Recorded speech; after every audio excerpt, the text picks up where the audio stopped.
everyone, and happy 4th of July. I'm Lyndall Stout. To mark the Independence Day holiday this year, the Sunup team got together and we are taking a look back at some of our favorite summertime stories from over the years.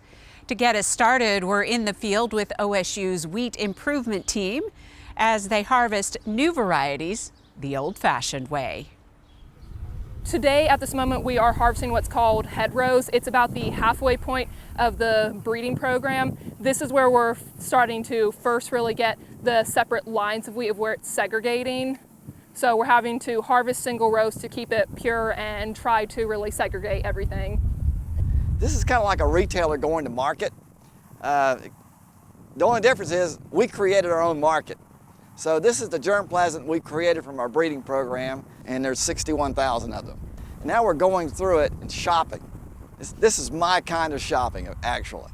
I can do this kind of shopping. I love to do it, but it takes a lot of time, and it takes a lot of energy. It takes a lot of patience because there's a lot of material to sift through. And once we sift through that, we know what we're going to come back to the market with. The seed will be increased and that'll be mowed to simulate cattle grazing. And then after that, it's just going to keep going into bulk increases, and Dr. Carver is going to look at it and decide which one goes on each year until we get down to probably only like 4 or 5 varieties or lines, for instance. And then eventually, if he likes those will be released for the farmers to grow in Oklahoma. Just to get here, it took 5 years. We had to make the crosses, we had to produce the hybrids, and then let the hybrids go through several years of inbreeding to produce inbred lines that now appear in this field.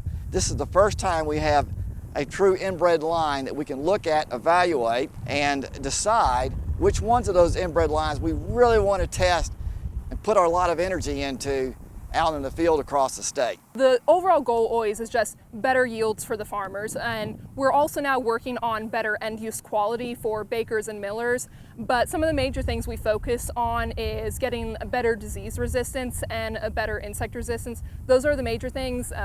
Also always just good sized heads, good quality uses, good protein, just overall good for baking and milling as well. So it's not only good for the farmers, but good for the end use. We had a misery this year.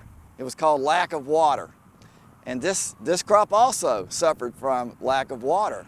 And now we have that imprinted on this crop, on this set of germplasm that we can now select for better drought tolerance. So what was really a misery out in the state turned out to be an excellent opportunity for us to select varieties better adapted to these conditions.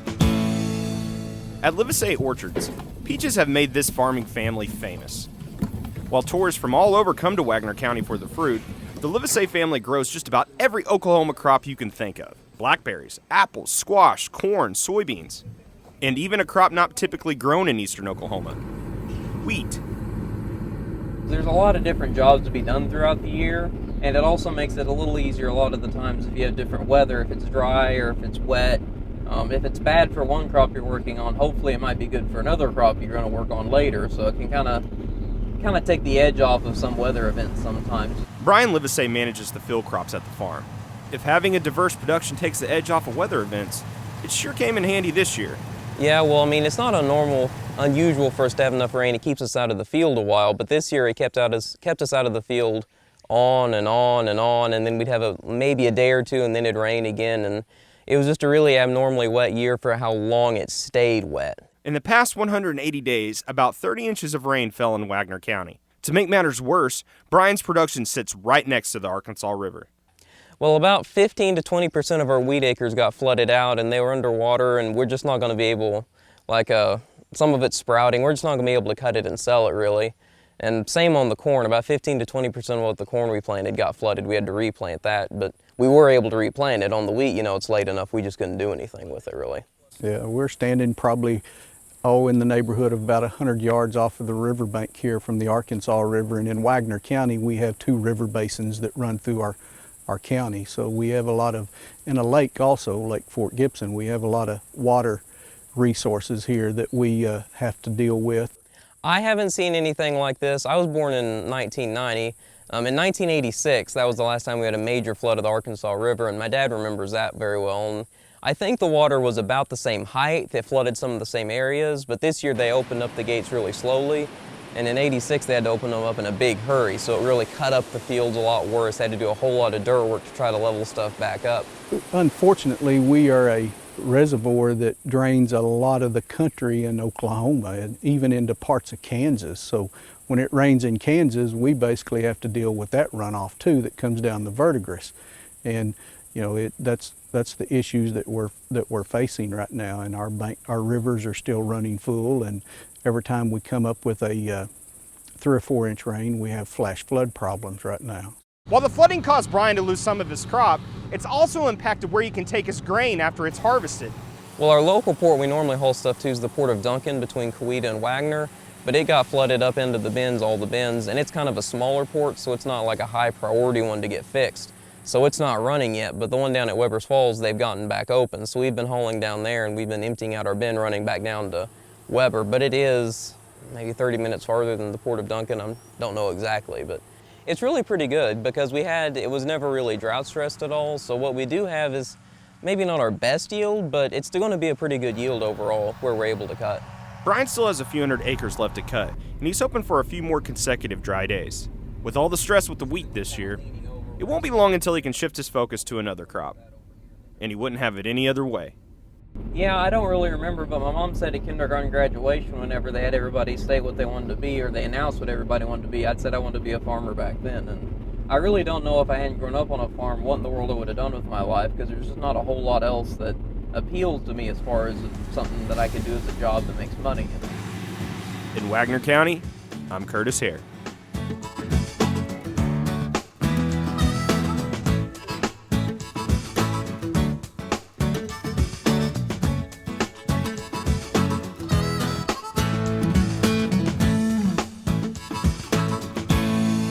Dr. Kim Anderson, our crop marketing specialist, joins us now. Kim, wheat harvest continues. What's the latest on your end? Well, if you look at the wheat harvest, we're not essentially done, probably close to 90% in Oklahoma.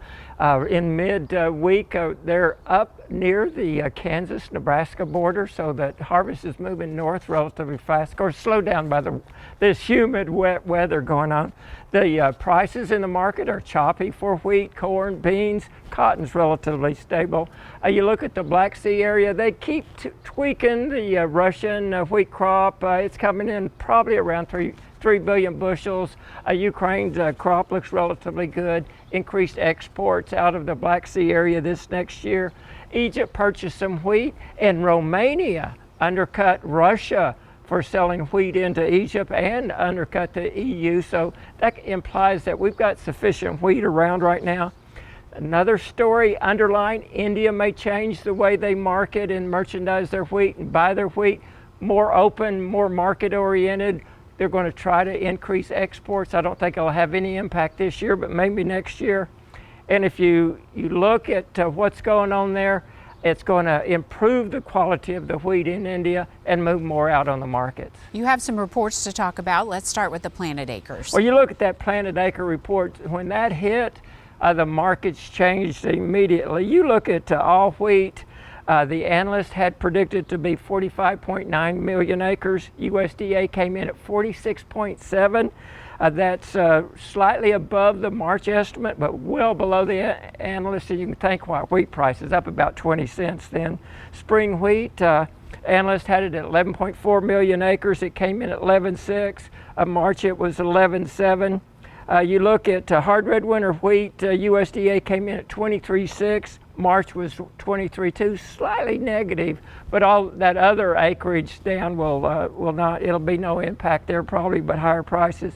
Corn, the analyst thought 93.8 million, it came in at 92.7. March was 91.1, so it's well below the analyst. Big price move in corn there. Beans came in, the analyst said 89 million, came in at 87.6, 80-cent price move there in beans.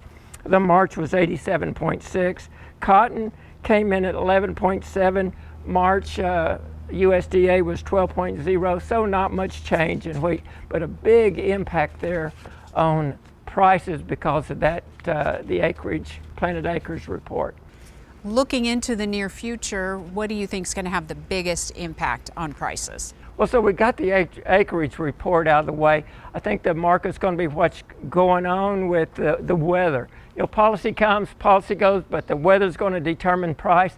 And this weather it depends on where you are. You go up into South, North Dakota, Canada, drought areas. You go in western U.S., drought areas. You go into central, we're getting more rain than expected. You go to eastern or Midwest the U.S., corn, bean areas, relatively good conditions. The weather, I think, is going to drive prices from here on out. And last but not least, what's the market offering for some of those other crops? Well, if you look for wheat right now, $6.20, canola, $10.50, corn, $5.75 for a forward contract for harvest delivery, sorghum, $6.45 for harvest delivery, soybeans, $13.10, and cotton, somewhere around 86 cents on the future, so around 82, 83 in Oklahoma for harvest prices. Okay, Kim, thanks a lot. We'll see you next week.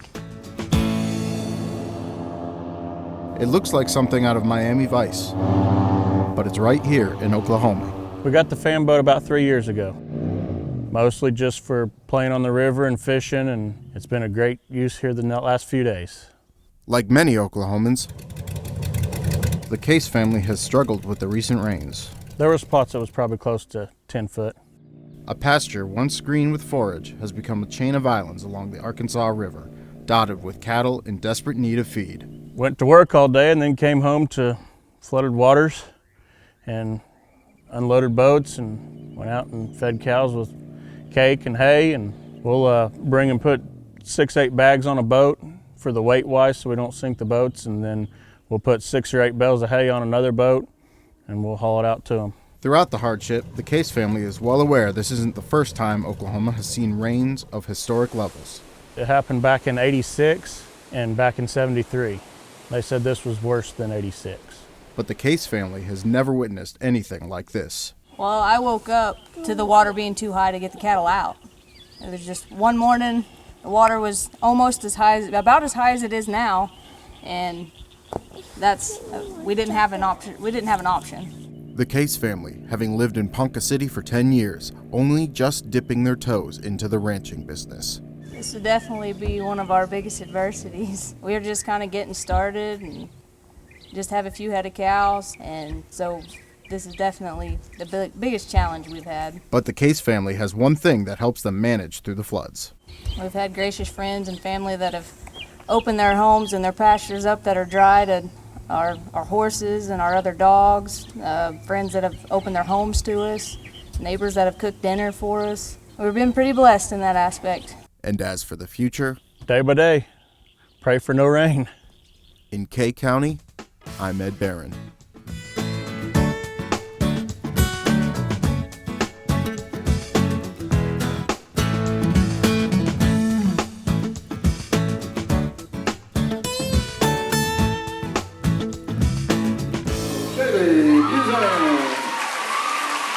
Every year at this time, on the Tuesday evening before the fair really gets rolling, young women take the stage for the Miss McCurtain County pageant.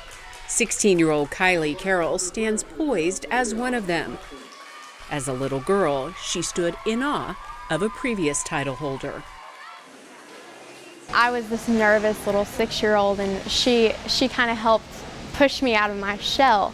Each young woman is on a different journey, getting over nerves to enter in the first place, and before finals night, there's lots of practice, direction, and a healthy dose of confidence boosting. Brianne Brinkley Campbell, who wore the crown several years ago, now serves as the pageant director, and most important, one of the volunteer mentors. A lot of girls that come to us, they have low self-esteem, and we lift their self-esteem up, and then they feel like that they can go out in the world and do anything. There was one girl last week, she said, I didn't know I was going to feel this good about myself. So that makes us happy. Longtime friendships are made here too. We all follow each other on social media and that kind of thing, Snapchat, Instagram. You make so many new friends. Kylie's also made friends in Hayworth 4-H and FFA and will show hogs later in the week. But tonight, it's all pageant glam.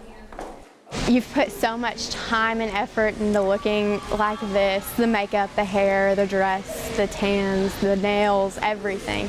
And so after doing all this, that all washes away for tomorrow when I am in my muck boots and my jeans and walking my pigs, which I've also put a lot of money and time into. And I don't think I could choose a favorite if I had to. I'm very lucky to be able to do both. Backstage, it's all nerves and well wishes. Kylie makes the top 10, and when the field is narrowed to 5, the MC calls her name again. Last up, nerve-wracking live questions. I've heard a saying, and it's, you're not a winner unless you try. And then this. 18.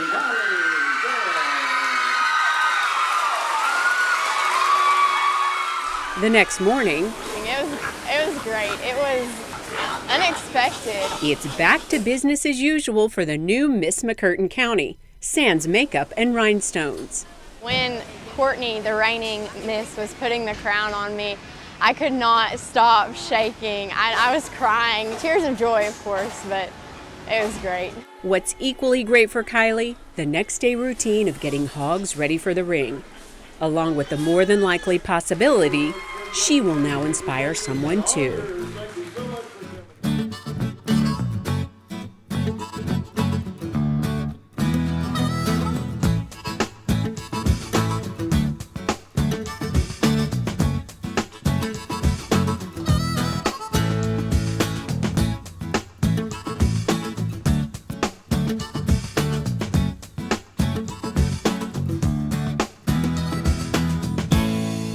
Good morning, Oklahoma, and welcome to Cow-Calf Corner. This week, we're going to start a two-part series where we talk about some of the management things we can do in a cow-calf operation to try to add value to that calf crop whenever we wean them and either market them or decide to retain ownership. And in times where input costs are high and we're seeing cereal grains and things like corn more expensive than they've been for a while, fuel costs, fertilizer costs, it's worth taking a look at what we can do to try to add value to that particular calf. And so the topics we get into this week are basically fall under the umbrella of preconditioning. What do we mean by preconditioning?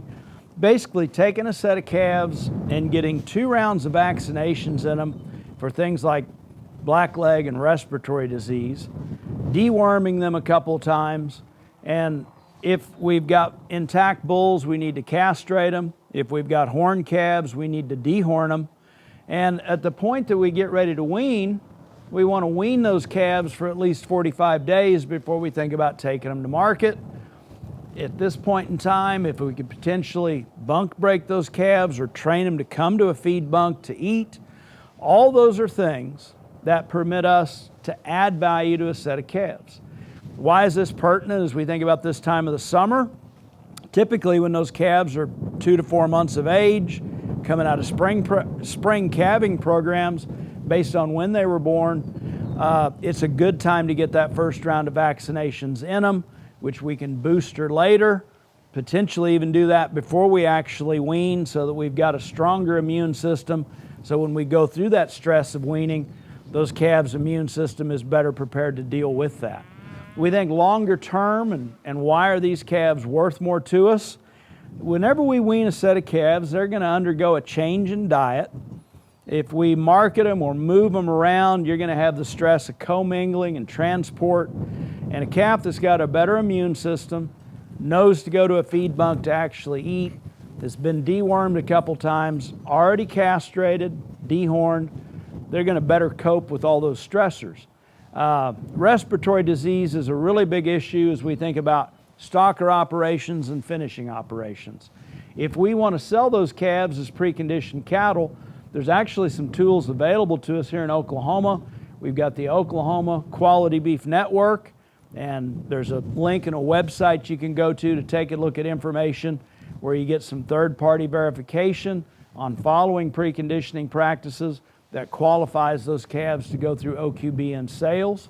And even if we want to retain ownership ourselves, the additional benefit of health and non-treatment and added gain on calves is something that we can capture the value from if we're going to retain ownership of stockers or potentially finish those calves on out.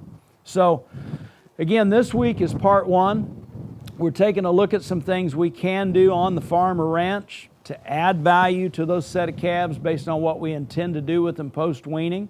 It is that time in summer, if we're going to follow up on some of these guidelines, to be getting that first round of vaccinations and deworming into those calves, potentially performing castration and dehorning while they're younger, and it's even less stressful for them.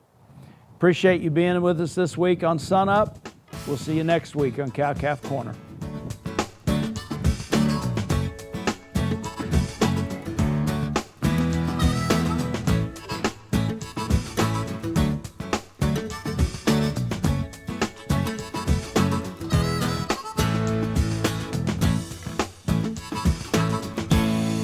Finally today, Sunup's Curtis Hare with a 2017 story about a Tulsa County producer who is on a mission to combat urban food deserts.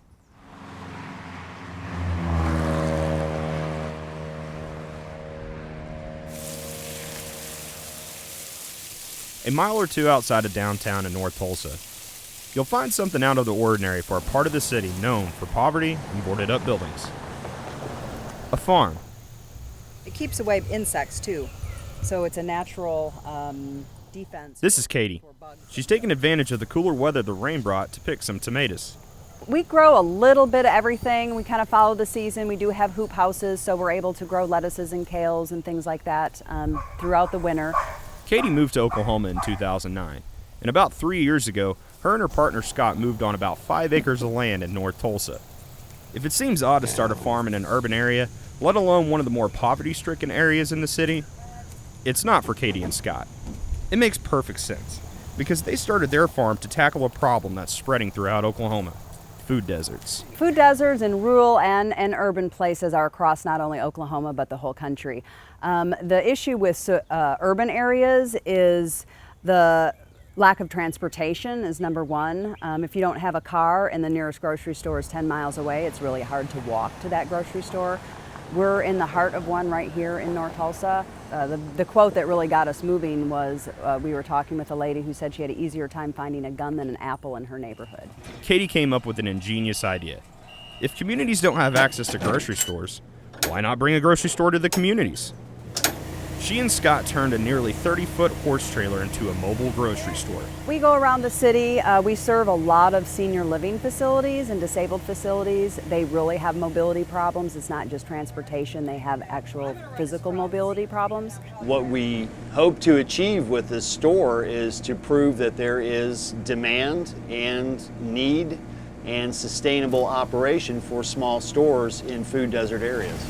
The store has about 750 products, including fresh produce from Katie and Scott's farm. Scott says none of this would be possible without Katie.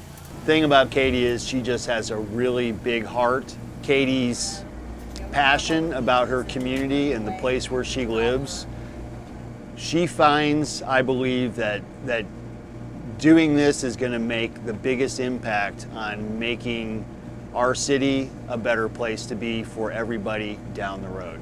The mobile grocery store will hit about 18 locations throughout Tulsa, and all the work that Katie's been doing has earned her some significant recognition. The Significant Women in Ag program is a collaborative program between the Oklahoma Department of Agriculture, Food and Forestry and Oklahoma State University, and really its purpose is to recognize women in all aspects of farming from all 70 counties around the state. Oklahoma State Assistant Extension Specialist Sarah Seams says the work Katie does is amazing and worthy of the Significant Women in Ag honor. Well, Katie, she's been in Oklahoma a relatively short amount of time working here, but in that short amount of time, she's made a huge impact on both the farming, food security, and food landscape of Oklahoma. It's really exciting that they're even doing this and recognizing women in agriculture, because it's really in history dominated. You think of a man being the farmer, not the woman. So I think it's really great that attention is being brought to the hard work that the women are doing on the farm. Her work is greatly appreciated. It's a good idea, especially for people who can't get around well. I've got a bad back. I lose my balance easily. That's why I have this walker. So for me to get up and walk around and or get out and get somewhere, it's sometimes very difficult. Michael King lives at Sandy Park Community Center. This is the first time Katie's store has made a stop at Sandy Park. It's a lot nicer for someplace like this to come, and you can't get everything here, of course. You can get a few things, and it would save you just, you know, 1 or 2 trips a week. It's well worth it. In Tulsa County, I'm Curtis Hare.